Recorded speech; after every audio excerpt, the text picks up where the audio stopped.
अस्सलामुअलैकुम स्टूडेंट्स, मैं हूं आपका टीचर मोहम्मद सलमान अफसल। स्टूडेंट्स, आज के लेक्चर में हम 10th physics chapter number 14 current electricity का अनदर टॉपिक डिस्कस करेंगे, that is factors affecting resistance.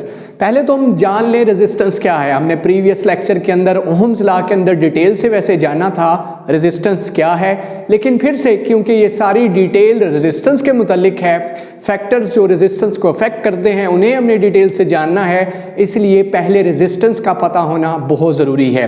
तो बच्चों, रेजिस्टेंस की डेफिनेशन देखिए, the property of a substance which offers opposition to the flow of current through it is called its resistance। Simple लफ्जों में, सादा लफ्जों में क्या चीज है रेजिस्टेंस? करंट के रास्ते में जो कंडक्टर मटेरियल के एटम्स, करंट के रास्ते में, करंट क्या है? फ्री इलेक्ट्रॉन्स का फ्लो। इलेक्ट्रॉन्स के रास्ते में मटेरियल के एटम्स जो अपोजिशन देते हैं, रुकावट देते हैं, जो उन्हें रोकते हैं गुजरने से, स्टॉप करते हैं, उनके रास्ते में रोड़े अटकाते हैं, that materials resistance resistance resistance, वो रेजिस्टेंस कहलाएगी। So the property of a substance, ये किसी सब्सटेंस की प्रॉपर्टी है, हर मटेरियल के पास है। मेरे पास रेजिस्टेंस है, हाथों के पास रेजिस्टेंस है, इसके पास तो बहुत ज्यादा रेजिस्टेंस है, क्योंकि ये आप जानते हैं इंसुलेटर्स हैं, इनमें तो करंट गुजरती नहीं, फ्लो ऑफ चार्जेस है ही नहीं, क्योंकि इनकी रेजिस्टेंस इनफाइनाइट है। The property of a substance which offers, वो प्रॉपर्टी जो ऑफर करती है ऑपोजिशन, रुकावट, मुखालफत to the flow of current, current के रास्ते में, थ्रू इट, जब इलेक्ट्रॉन्स करंट उनमें से गुजरना चाहे उस कंडक्टर में से, तो उनके रास्ते में रुकावट डालेगी। ऐसी प्रॉपर्टी को क्या कहा जाता है? उस बॉडी की, उस मटेरियल की, कॉपर की, सिल्वर की, स्टील की, आयरन की, उस प्रॉपर्टी का नाम है रेजिस्टेंस। तो जो रेजिस्टेंस है वो कितने फैक्टर्स पे डिपेंड करती है? कौन कौन से फैक्टर्स हैं जो रेजिस्टेंस को बढ़ाते हैं और कौन कौन से फैक्टर्स हैं जो रेजिस्टेंस को कम कर देते हैं, डिटेल से जानते हैं। तो बच्चों, सबसे पहले मैं आपको कुछ एग्जांपल्स दूं डेली लाइफ से। मुझे ये डायग्राम्स देख के आपने पहले बताना है, ये आपके पास दो टैंक हैं जिनके अंदर वाटर फिल्ड है, इन दोनों को कनेक्ट किया गया है वाया एक पाइप के जरिए कनेक्ट किया गया है। एक ये टैंक, एक ये टैंक, इन दोनों को पहले कंपेयर कीजिए। मुझे ये देख के बताइए किसके अंदर पानी के रास्ते में, यहां से यहां जाते हुए पानी के रास्ते में रुकावट किस केस में होने वाली है? ये वाली तस्वीर में या ये वाली तस्वीर है? किस तस्वीर के अंदर आपको नजर आएगा कि पानी के रास्ते में ज्यादा रुकावट आने वाली है? वो पानी जो यहां से यहां जाएगा या यहां से यहां जाएगा? किस तस्वीर में ज्यादा रुकावट फील होगी? ऑफ कोर्स आप सबका आंसर होगा जहां पानी को फासला ज्यादा ट्रेवल करना पड़ेगा। यहां फौरन से पानी निकला, इस टैंक में से घुस गया, क्योंकि फासला, लेंथ, पाथ क्या ट्रैवल करना पड़ा? थोड़ा। तो यहां देखिए पाथ क्या ट्रैवल करना पड़ेगा? ज्यादा रास्ता गुजरना पड़ेगा। तो ऑफ कोर्स वाटर के रास्ते में रुकावट भी क्या आएगी? ज्यादा आएगी। जो वाटर यहां आएगा स्लोली आएगा, उसके रास्ते में रुकावटें मजीद बढ़ गई, क्योंकि रास्ता ज्यादा ट्रैवल करना था। थोड़ा सा पाथ ट्रैवल करना हो तो रुकावट थोड़ी है, ज्यादा पाथ ट्रैवल करना हो तो रुकावट ज्यादा है। यही कुछ आगे चल के देखेंगे करंट के रास्ते में भी होता है। यहां देखिए, इन दो तस्वीरों को कंपेयर कीजिए और बताइए क्या ये है एक बारीक सा पाइप जिसने इन दो टैंकों को कनेक्ट किया हुआ है। यहां से पानी वाटर इस टैंक से इस टैंक में आ रहा है, इस पाइप के कनेक्शन के जरिए। बारीक सा पाइप है, थिन सा पाइप है।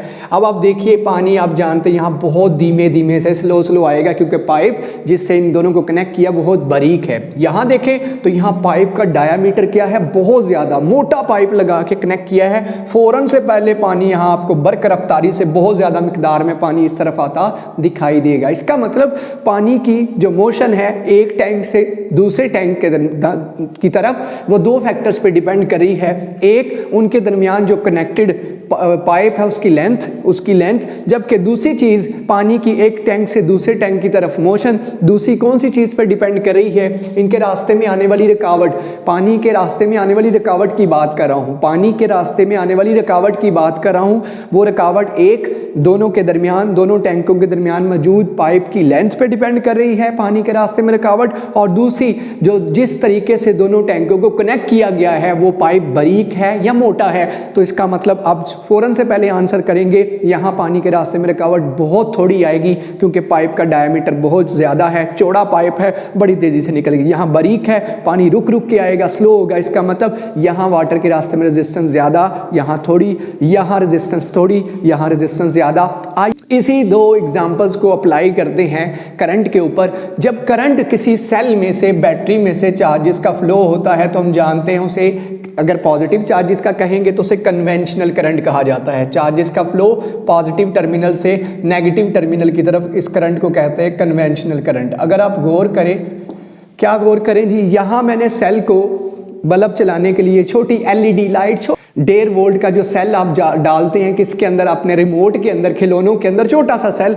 उससे आप छोटी सी एलईडी से चला सकते हैं ना जी, एलईडी छोटा सा बल्ब, वो मैंने कनेक्ट किया। अब देखिए मैंने इन दोनों को कनेक्ट करने के लिए छोटी सी तार लगाई, सेल की एक तरफ प्लस की तरफ तार, एक सेल की दूसरी तरफ नेगेटिव, और उसके दरमियान में मैंने बल्ब लगा दिया, बल्ब फौरन से पहले रोशन हो गया। लेकिन वायर का साइज मैंने क्या लिया, वायर छोटी सी ली, थोड़ी सी लेंथ ली। तो आप जानते जब थोड़ी सी लेंथ की वायर लेंगे तो क्या होगा, रेजिस्टेंस, रुकावट करंट के रास्ते में क्या आएगी, बहुत थोड़ी आएगी। Resistance opposition to the flow of current, current के रास्ते में जहां पानी का रास्ता था, पानी का रास्ता था, पानी का रास्ता था, पानी के रास्ते में था, यहां पानी की बजाय हम किन की बात कर रहे हैं, चार्जेस का फ्लो। और चार्जेस का फ्लो क्या कहलाता है, करंट। तो करंट के रास्ते में अगर हमने ये रास्ता छोटा सा चूज किया है, लेंथ छोटी सी रखी है, इसका मतलब रेजिस्टेंस क्या आएगी, चार्जेस के रास्ते में जो पॉजिटिव से निकल के नेगेटिव की तरफ जाएंगे, निकले और घुस गए, रास्ता ही बहुत छोटा है, तो रुकावट भी क्या आएगी, इस तार के एटम्स,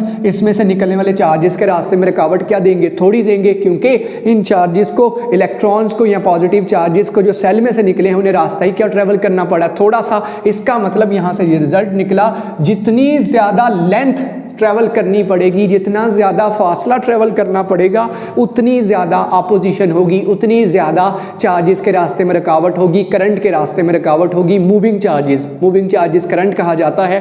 करंट के रास्ते में उतनी ज़्यादा रुकावट होगी जितना ज़्यादा उन्हें पाथ ट्रैवल करना पड़ेगा। और यहाँ देखिए, यहाँ थोड़ी सी रुकावट, क्योंकि चार्जेस निकले और घुस गए, थोड़ा सा फासला, थोड़े से एटम्स, थोड़ी सी रुकावट, थोड़े से कोलिजन्स। जबकि यहाँ देखें तो यहाँ बहुत लंबा सा पाथ ट्रैवल करके इन्हें जाना है। जब बहुत लंबा सा पाथ ट्रैवल करना है तो इनके रास्ते में तार के एटम्स बहुत बड़ी तादाद में आएंगे, लाखों करोड़ों। यहाँ 1 करोड़ थे तो यहाँ 70-80 करोड़, 1 अरब के करीब आ गए। इसका मतलब यहाँ जो सेल से चार्जेस निकल के, जिन्हें करंट कहते हैं, जब करंट यहाँ से गुजरेगी तो ये तार के एटम इनके रास्ते में बहुत ज़्यादा रुकावट डालेंगे, रोड़े अटकाएंगे, इन्हें रोकेंगे, कोलिजन करेंगे। इसका मतलब लेंथ तार की बढ़ा दी जाए, जितनी ज़्यादा कंडक्टिंग वायर की लेंथ बढ़ा दी जाए, जिसके जरिए सेल को जोड़ा है, बैटरी को जोड़ा है, उतनी ज़्यादा अपोजिशन आने वाली है, करंट के रास्ते में उतनी ही ज़्यादा रुकावट होगी। तो यहाँ से ये रिजल्ट मिलता है कि लेंथ जितनी बढ़ाते जाओगे वायर की, जिसके ज़रिए सेल के पॉजिटिव और नेगेटिव को जोड़ा है, जिसके ज़रिए किसी बल्ब को ऑन किया है, सेल की एक तरफ पॉजिटिव और दूसरी तरफ नेगेटिव से तार लगा के,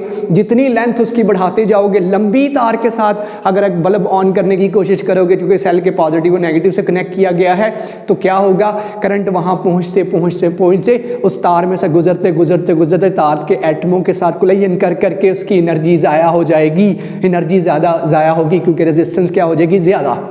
अगर आप लेंथ डबल करोगे तो resistance will also become double. Length अगर हाफ करोगे, अगर लेंथ डबल लेंथ कर दी तो डबल रेजिस्टेंस आएगी। और अगर आपने लेंथ हाफ कर दी, लेंथ अगर हाफ कर दोगे तो रेजिस्टेंस भी हाफ हो जाएगी, हाफ कर दी तो रेजिस्टेंस हाफ, डबल कर दी तो रेजिस्टेंस डबल। इसका मतलब डायरेक्ट रिलेशन है, जितनी ज़्यादा लेंथ बढ़ाओगे उतनी ज़्यादा रेजिस्टेंस बढ़ती चली जाएगी। यहाँ से ये पता चलता है, अगर मैं सिंपली लिखूँ तो मैं यहाँ से ये रिजल्ट लिखूँगा कि resistance of the conductor is directly proportional to the length. आप कंडक्टर की लेंथ, उस तार की जिसके ज़रिए आप सेल, बैटरी, पंखा, कुछ भी जो चला रहे हैं, जिसके ज़रिए आप पंखा, जिसके ज़रिए आप बल्ब कुछ भी चीज़ रोशन करना चाह रहे हैं सेल से साथ कनेक्ट करके, जितनी तार आप ज़्यादा लोगे उतनी ज़्यादा करंट के वहाँ पहुँचने तक रेजिस्टेंस क्या होगी, तार क्या देगी रास्ते में, रेजिस्टेंस उतनी ज़्यादा देगी, क्योंकि वायर के, कॉपर के, सिल्वर के, स्टील के, जिस भी मेटेलिक मटेरियल की वायर होगी उसके एटम्स बहुत ज़्यादा आएंगे, कोलिजन्स क्या करेंगे करंट के साथ बहुत ज़्यादा, तो इसका मतलब उसे स्लो डाउन करेंगे, उसके रास्ते में रुकावट देंगे, अपोजिशन बहुत ज़्यादा होगी। तो लेंथ जितनी ज़्यादा कंडक्टर की उतनी ज़्यादा करंट के रास्ते में रेजिस्टेंस, करंट जो यहाँ सेल से या बैटरी से निकल रही है उसके रास्ते में उतनी ज़्यादा ये रेजिस्टेंस देगी जितनी इसकी लेंथ क्या होगी, ज़्यादा होगी।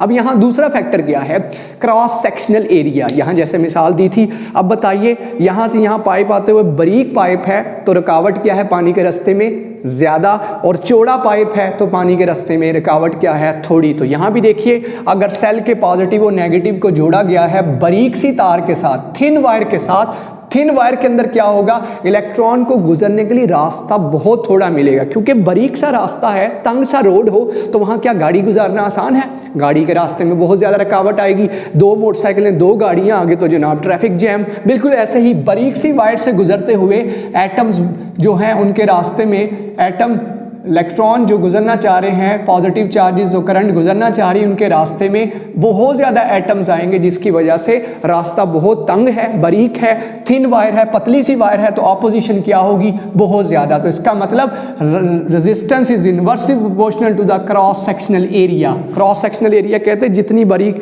जितनी वायर का सामने से एरिया नज़र आता है that is cross sectional area.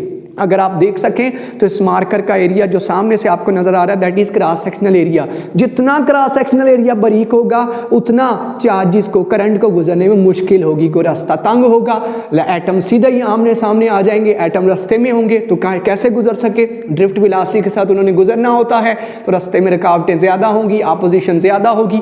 बारीक वायर, थिन वायर का मतलब क्रॉस सेक्शनल एरिया थोड़ा तो रेजिस्टेंस ज़्यादा, रुकावट ज़्यादा, बारीक वायर तो रेजिस्टेंस ज्यादा, बारीक पाइप तो पानी की रफ्तार स्लो, रुकावट ज्यादा। जबकि यहां देखिए जब मैंने मोटी वायर कनेक्ट की, मोटी वायर कनेक्ट करने से क्या हुआ, एटम बढ़ गए, ऑफ कोर्स बढ़े, लेकिन यहाँ से करंट के गुजरने में रास्ता बहुत ज़्यादा है, करंट अब रास्ता अपना बना लेगी क्योंकि चौड़ा रोड है, रोड चौड़ा है, कोलिजन उतने ज़्यादा नहीं होंगे जितने ज़्यादा यहाँ हो रहे थे, तंग रास्ते में, तंग ट्रैफिक जहाँ जैम हो रही थी, जहाँ अपोजिशन ज़्यादा थी, यहाँ इलेक्ट्रॉन को रास्ता मिल जाएगा क्योंकि चौड़ा रास्ता है, यहाँ मोटी वायर है, थिक वायर है, कंडक्टिंग मटीरियल मोटा है, तो क्या नतीजा निकलेगा, क्रॉस सेक्शनल एरिया ज़्यादा है तो इलेक्ट्रॉन्स को या चार्जेस को, जिसके जरिए हम करंट कह रहे हैं, पॉजिटिव चार्जेस का फ्लो या इलेक्ट्रॉन्स का फ्लो जिसे हम करंट कह रहे हैं, जब वो गुजरेगी तो क्या होगा, यहाँ हम कन्वेंशनल करंट का जिक्र कर रहे हैं तो पॉजिटिव चार्जेस के फ्लो को करंट कहा जाता है, तो क्या होगा, वो बआसानी गुजर जाएगी क्योंकि क्रॉस सेक्शनल एरिया क्या है, जितना क्रॉस सेक्शनल एरिया ज़्यादा उतनी रेजिस्टेंस थोड़ी, रुकावट थोड़ी, अपोजिशन थोड़ी, करंट बआसानी गुजर जाएगी। अगर मैं इसे समराइज़ करूं, ये एक रिज़ल्ट मेरे पास आ गया, ये दूसरा रिज़ल्ट आ गया, अगर इन्हें समराइज़ किया जाए तो हमारे पास जो रिज़ल्ट बनता है, अगर इस इक्वेशन नंबर 1 का नाम दिया जाए, इस इक्वेशन नंबर 2, ये 2 फैक्टर्स हैं जिन पे resistance of the material depend करती है, अगर इन्हें इकट्ठा किया जाए तो क्या बन जाएगा, R एक दफ़ा आ जाएगा यहाँ से, और क्या बन जाएगा, या एक दफ़ा मैं लिख ही देता हूँ, ये आपके पास और वहाँ से ये आपके पास, अगर इसे कंबाइन करें तो result will be L/A। Proportionality ख़त्म करें तो यहाँ कांस्टेंट आएगा ρL/A। ρL/A ये स्पेसिफिक रेजिस्टेंस है जिसे रेजिस्टिविटी ऑफ द मटेरियल कहते हैं। रो यहाँ स्पेसिफिक रेजिस्टेंस है, R रेजिस्टेंस, रो स्पेसिफिक रेजिस्टेंस या resistivity, L length of the conductor, A cross sectional area, ये इसकी लेंथ होगी वायर की, ये उसकी मोटाई होगी, लेंथ क्रॉस सेक्शनल एरिया, ये जो वायर मैंने सेल के साथ या बैटरी के साथ कनेक्ट कर रहा हूँ, जबकि रो उसकी नेचर है, किस मटेरियल का वो वायर है, कंडक्टर है, कॉपर का है, सिल्वर का है, टिन का है, किस चीज़ का, आयरन का है, किस चीज़ का मटेरियल है, वो तार किस चीज़ की है, ये जो तार है ये किस चीज़ की है, वो ये रो डिफाइन करेगी जिसकी वैल्यू टेबल के अंदर गिवन होगी, जो आपने याद रखना बोर्ड पॉइंट ऑफ व्यू से इंपॉर्टेंट है, रो की values.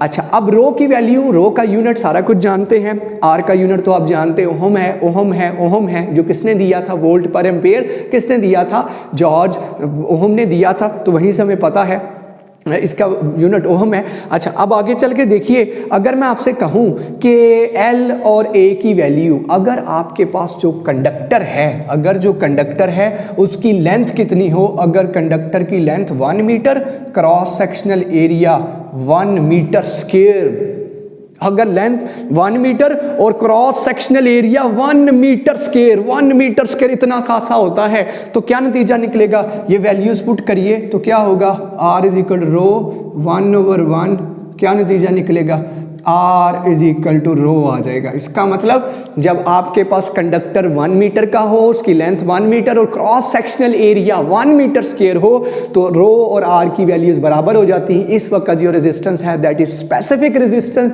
This is known as specific resistance. अगर आप इसका यूनिट निकालना चाहते हैं तो इसको यहीं रहने दीजिए, बाकी फैक्टर्स लेफ्ट साइड पे ले जाइए।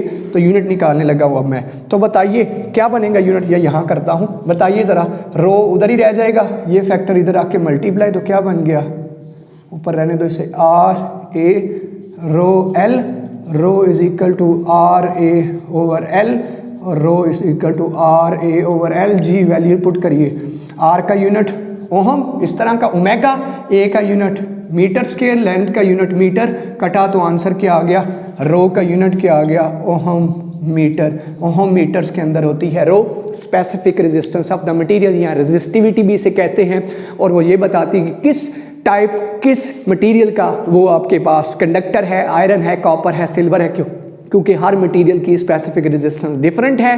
R है opposition to the flow of charges, और रो है आपके पास specific resistance of the material, जो ये बताती है कि मटेरियल कौन सा है, और मटेरियल अगर गोल्ड हो तो बहुत ही ज़बरदस्त मटेरियल, उसकी रेजिस्टेंस बहुत थोड़ी होती है, ज़बरदस्त कंडक्टर है, जाके आगे चल के हम कंडक्टर और इंसुलेटर में पढ़ेंगे। तो ये था आज का हमारा टॉपिक, जिसके अंदर हम डिटेल से जाना रेजिस्टेंस क्या है, रेजिस्टेंस किस तरह से इफेक्ट होती है, लेंथ अगर बढ़ा दी जाए तार की तो रेजिस्टेंस बढ़ जाती है, क्रॉस सेक्शनल एरिया बारीक कर दिया जाए तो रेजिस्टेंस बढ़ जाती है, लेकिन अगर इसके उलट किया जाए, लेंथ कम कर दी जाए, रेजिस्टेंस कम हो जाती है, क्रॉस सेक्शनल एरिया बढ़ा दिया जाए तो रेजिस्टेंस कम हो जाती है। फिर इसको मैंने करंट के ऊपर अप्लाई किया, करंट वाले फैक्टर के ऊपर वो पानी के रिलेट किया वाटर के इसके साथ, और ये वाटर फ्लो का इसके साथ रिलेशन कायम किया, और नतीजा आपके सामने था, और ये कंक्लूजन आपके पास आ गया। ये फार्मूला है जो MCQ भी आता है, इस तरह से स्पेसिफिक रेजिस्टेंस का फार्मूला भी आता है, और ये इसका यूनिट क्या है। उम्मीद करता हूँ आज का टॉपिक आपको क्रिस्टल क्लियर हो चुका होगा। अगर वीडियो आपको पसंद आई है, लाइक कीजिए, शेयर कीजिए, कमेंट्स कीजिए,